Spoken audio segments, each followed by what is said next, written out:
Hello and welcome everyone, welcome to GRS technical. तो कैसे हैं आप सब। तो फ्रेंड्स, आज के इस वीडियो में मैं आप लोगों को कोरोना के वैक्सीन के बारे में बतलाने वाली हूं।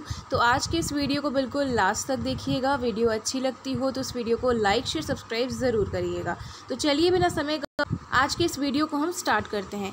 तो फ्रेंड्स, कोरोना का जो वैक्सीन है उसके बारे में मैं आप लोगों को बतलाने वाली हूँ। तो सबसे पहली जो बात है वो है कि वैक्सीन का जो असर है वो कब शुरू होता है। ठीक है, तो जो कोरोना का जो वैक्सीन होता है उसका जो असर होता है वो पहले डोज के बाद शुरू हो जाता है, पर वायरस से बचने के लिए प्रभावी होने में वक्त लग जाता है। सरकार का ऐसा कहना है कि दूसरे डोज के 14 डेज़ के बाद यानी कि 14 दिन के बाद वायरस से बचाने में वैक्सीन प्रभावी हो जाता है। ठीक है, यानी कि जो कोरोना का वैक्सीन अगर आप लगवा रहे हैं उसके दूसरे डोज यानी कि 28 डेज़ के बाद आपको दूसरा डोज लगता है। ठीक है, उसके 14 डेज़ के बाद यानी कि ऑलमोस्ट मान के चलिए तो 1.5 महीने के बाद वैक्सीन जो होता है वो प्रभावी होता है। ठीक है, तो गवर्नमेंट का ऐसा कहना है कि कड़ाई भी आपको रखना है और आपको वैक्सीन भी लगवाना है। ठीक है, खुद के प्रिवेंशन के लिए आपको मास्क भी पहनना है, सोशल डिस्टेंसिंग भी फॉलो करना है एंड आपको वैक्सीन भी लगवाना है। ठीक है, अब मैं आप लोगों को बताने वाली हूँ कि दूसरा जो डोज़ है वो कब लगता है। ठीक है, तो अब जैसा कि सभी जानते हैं कि भारत में यानी कि हमारे कंट्री में इंडिया में 2 तरीके के वैक्सीन डेवलप किए गए हैं। एक है कोवैक्सीन और दूसरा है कोविशील्ड। ठीक है, तो जो कोवैक्सीन है उसका जो पहला डोज़ है उसको लेने के 28 दिन के बाद दूसरा डोज जो है वो 28 से 42 डेज़ के बाद लगता है। ठीक है, कोरोना वैक्सीन में 2 वैक्सीन है, एक है कोवैक्सीन और दूसरा है कोविशील्ड। ठीक है, कोवैक्सीन अगर आपको लगता है तो उसके 28 टू 42 डेज़ के बाद आपको दूसरा डोज लगना होता है। ठीक है, जो इसका असर होता है वो 4 से 14 दिन के बाद देखने को मिल जाता है, यानी कि 14 डेज़ के बाद आपको देखने को मिल जाता है कोवैक्सीन का असर। यानी कि पहला डोज आपने तो ले लिया है 28 डेज़ से। ठीक है, पहला डोज आपने ले लिया है और दूसरा डोज आपने ले लिया है 28 टू 42 डेज़ के बाद। उसके 14 डेज़ के बाद कोवैक्सीन का असर होना शुरू होता है। बात करेंगे अब हम कोविशील्ड के बारे में। तो कोविशील्ड जो वैक्सीन है उसका पहला डोज लेने के 42 डेज़ के बाद दूसरा डोज आपको लगता है, यानी कि 42 से 56 डेज़ के बाद आपको दूसरा डोज लगता है। ठीक है, और उसके 14 डेज़ के बाद ये वर्क करना स्टार्ट करता है। इसमें भी आप मान के चलिए तो 1.5 महीना का टाइम लग ही जाता है। ठीक है, अब हम बात करेंगे कि भारत में उपलब्ध कोविड-19 वैक्सीन के बारे में अहम जानकारी। ठीक है, जो कि जानना बहुत ही ज़्यादा ज़रूरत है क्योंकि हमारे कंट्री में सही तरीके के गाइडेंस नहीं है, सही तरीके से लोगों को पता नहीं है, इसीलिए लोग कोरोना का जो वैक्सीन है उसको लगाने से डर रहे हैं या टोटली इग्नोर कर रहे हैं, जो कि हमारे कंट्री के लिए बिल्कुल भी सही नहीं है।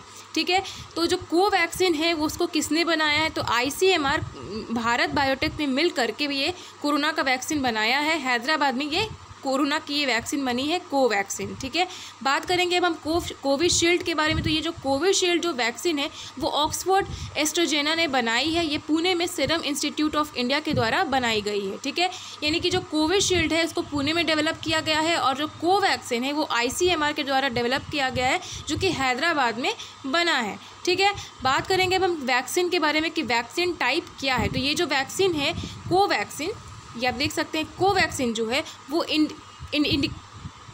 इनएक्टिवेटेड टाइप की कोरोना की वैक्सीन है। वहीं अगर हम बात करेंगे जो भारत बायोटेक के द्वारा डेवलप कराया गया है, ठीक है, वो कोरोना की कोवैक्सीन है जो कि इनएक्टिवेट कोरोना वैक्सीन है। कोविशील्ड जो है वो नॉन रेप्लिकेंट वायरल वेक्टर है। ठीक है, अब इसमें सबसे ज़्यादा इफेक्टिव कौन है, तो ये 81.3% है और ये इसका जो इफेक्टिवनेस है वो 70% है, यानी कि मान के चलिए तो सबसे ज़्यादा इफेक्टिव है 81.3% वाला, यानी कि कोवैक्सीन। ठीक है, अब बात करेंगे कि कोवैक्सीन की कीमत कितनी है। तो कोवैक्सीन जो है वो सरकारी हॉस्पिटल्स में फ्री में लगता है और अगर आप बिहार में हैं तो ये आपको फ्री में लगेगा ही, चाहे आप सरकारी में लगवाएं या फिर प्राइवेट में लगाएं। आप गवर्नमेंट में अगर लगवाते हैं तो भी फ्री होता है, अगर आप गवर्नमेंट में नहीं लगाते हैं यानी कि प्राइवेट में लगाते हैं तो भी फ्री है ये बिहार में, क्योंकि इलेक्शन के टाइम पर ही ये ऑर्गेनाइज़ कर दिया गया था, ये अनाउंस कर दिया गया था कि बिहार में जो वैक्सीन है वो फ्री में लगेगा। ठीक है, तो जो कोवैक्सीन है वो 250 रुपये लगता है प्राइवेट हॉस्पिटल में। ठीक है,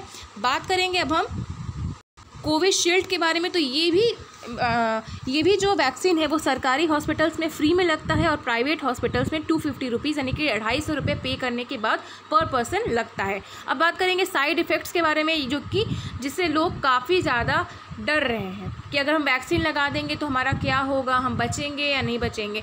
तो कोरोना वैक्सीन जो है उससे आपको कोई भी दिक्कत नहीं होगी, चाहे आप डोज़ 1 लगाते हो या डोज़ 2 लगाते हो, इससे कोरोना से आप बच सकते हो। ठीक है, पहले तो डरने की कोई बात नहीं है। अब बात करेंगे हम साइड इफ़ेक्ट्स के बारे में, जो कि लोगों को जानना काफ़ी ज़्यादा ज़रूरी है। तो कोवैक्सीन जो है उसके इंजेक्शन की जगह पर दर्द रहेगा, सर दर्द हो सकता है, थकान हो सकता है, जोड़ों में दर्द हो सकता है, ज़्यादा से ज़्यादा आपको बुखार आएगा, कमज़ोरी होगी और उल्टी होगी। ऐसा कहीं भी नहीं है कि आपको कुछ प्रॉब्लम होगा, जैसे कि आप इस दुनिया से अलविदा हो जाओगे। काफ़ी लोगों के दिमाग में ऐसा मिथ है, ऐसा लोग सोच रहे हैं कि अगर हम वैक्सीन लगवा लेंगे तो हम बचेंगे भी या नहीं बचेंगे। ठीक है, ऐसा आपने नहीं सोचना है। Be positive and be practical human being. ठीक है, बात करेंगे कि अगर हम कोविशील्ड अगर वैक्सीन लगवाते हैं तो क्या हमको देखने को मिलेगा। तो आपको इंजेक्शन की जगह पर सूजन दिखेगा, दर्द दिखेगा, सिर दर्द हो सकता है, थकान हो सकता है, जोड़ों में दर्द हो सकता है एंड बुखार हो सकता है। मीन्स अगर हम बात करें साइड इफ़ेक्ट्स के बारे में तो दोनों में ऑलमोस्ट सेम है। ठीक है, तो ऐसा कहीं पे भी नहीं लिखा हुआ है कि अगर आप वैक्सीनेशन लगवा लेते हो तो आपको इस दुनिया को अलविदा कहना पड़ेगा। इसमें कोई लॉजिक चीज़ है ही नहीं। लेकिन लोग समझ नहीं पा रहे हैं, हमारी कंट्री उतना ज़्यादा डेवलप नहीं हो पा रही है, मेंटली प्रिपेयर नहीं हो पा रही है, जिसके कारण से लोगों में वैक्सीन नहीं लग पा रही है। एंड इसी के कारण जो हमारे कंट्री का जो केसेस है कोरोना का वो दिन पर दिन बढ़ते जा रहा है। एक दिन में आप न्यूज़ में देख ही रहे होगे कि 1 लाख 2 लाख केसेस आ रहा है। तो प्लीज़ फ्रेंड्स, आप लोग जा कर के वैक्सीनेट खुद को कराइए। अगर आप एलिजिबल हैं तो अपने फैमिली मेम्बर्स को वैक्सीनेट कराइए। आई रिक्वेस्ट यू ऑल कि आप सब्सक्राइब ज़रूर करिएगा और वैक्सीनेट खुद को प्लीज़ प्लीज़ प्लीज़ करिए। बिहार को, कंट्री को सपोर्ट करिए कोरोना से लड़ने के लिए। ठीक है, ये मेरा या आपका केवल प्रॉब्लम नहीं है, पूरा कंट्री इसमें एक साथ सफ़र कर रहा है और हम लोगों को एक साथ कोरोना से जीत हासिल करनी है। ठीक है, तो दोस्तों आज के इस वीडियो में इतना ही। वीडियो अच्छी लगी हो तो इस वीडियो को लाइक शेयर सब्सक्राइब ज़रूर करिएगा एंड वैक्सीनेट खुद को ज़रूर करिएगा अगर आप एलिजिबल हैं तो। अब मैंने आपको सारा चीज़ इस वीडियो में क्लियर कर दिया है कि वैक्सीनेशन क्या है, किस तरीके से आपको वैक्सीनेशन कराना है, साइड इफ़ेक्ट्स क्या है, प्राइसेस कितनी, सारा इन्फॉर्मेशन मैंने आप लोगों के सामने बता दिया है। क्योंकि लोगों में ऐसा मिथ है, इसीलिए मैं आप लोगों के लिए ये वीडियो बनाई हूँ। तो प्लीज़ अगर आप एलिजिबल हैं तो वैक्सीनेट खुद को ज़रूर करिए। इसी के साथ मैं मिलती हूँ आपसे अपनी अगली वीडियो में। तब तक के लिए जय हिंद, वंदे मातरम।